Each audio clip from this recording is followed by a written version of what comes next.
April the 30th, 2026. 3:17 in the morning, Central European Time. Somewhere behind 7 proxies and a VPN chain that ends in Singapore, a cursor blinks. The hacker known as Phantom has been inside the Free for Teacher account for 11 minutes.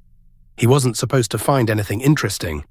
It was a low-tier probe, a routine check of a feature he'd read about in a product changelog 3 weeks ago.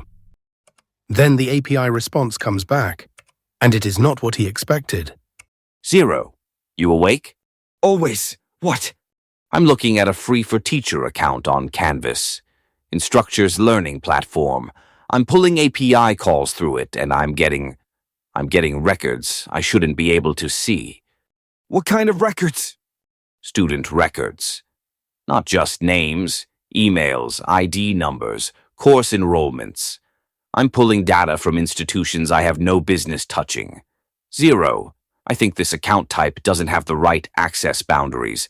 I think it can see everything. How many institutions are we talking?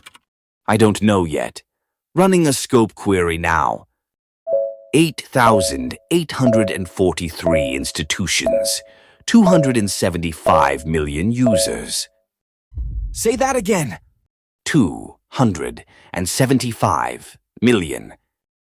Phantom sat back from his keyboard. In 9 years of doing this, he had never stumbled into something this large.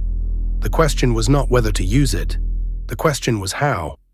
They would spend the next 7 days finding out exactly what they had. May the 1st. Instructure's security team noticed unusual API activity tied to Free for Teacher accounts.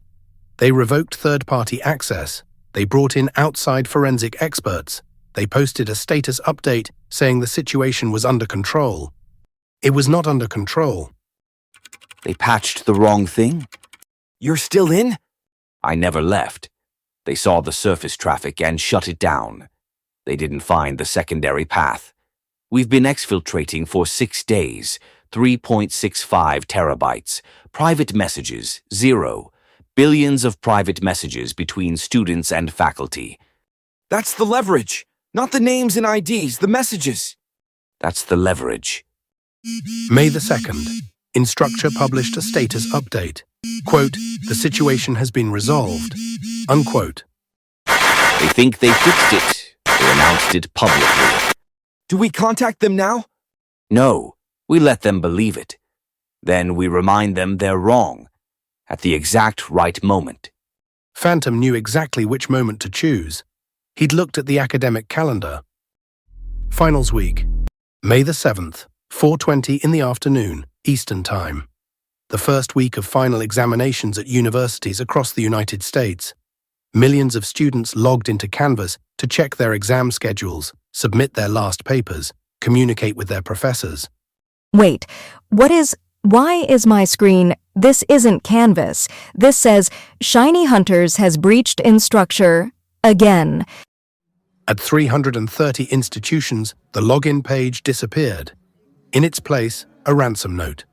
The message told users that Instructure had tried to patch them out without negotiating, that they had failed, that 3.65 terabytes of data would be released to the public in 5 days unless Instructure came to the table. The deadline was May 12th. Get me the incident response team. All of them. Now. We're going offline. Tell the comms team maintenance mode, scheduled maintenance, anything. But get us offline in the next 10 minutes. Canvas went dark. 275 million users, 8,800 institutions, Ivy League universities, state schools, community colleges. Every student who needed Canvas to finish their finals locked out, in the middle of exams. Phantom watched the news coverage roll in from his screen. Social media was moving faster than the journalists. Students were posting photos of the ransom message. Parents were calling university help desks. Administrators were scrambling. There it is. They'll pay. They'll pay. He was right. On May 12th, the deadline, Instructure quietly confirmed they had reached an agreement with the attackers. The amount was never disclosed. In exchange, Phantom's group provided what they called shred logs, digital confirmation of data destruction. 3 days later, the FBI's Internet Crime Complaint Center issued a public advisory. It didn't name Canvas. It didn't name Instructure. It didn't need to. The stolen data represents an ongoing threat, regardless of any agreement reached between the victim organization and the extortionists. Individuals whose data was compromised should remain vigilant for targeted phishing attempts that leverage specific personal details. Course enrollments, instructor names, academic schedules. This threat does not end with a ransom payment. 275 million records, 3.65 terabytes, one payment, and an FBI advisory that confirmed what everyone in the security community already knew. When Phantom handed over the shred logs and closed his laptop, the data was already copied, already segmented, already sitting in 3 separate locations that Instructure would never find.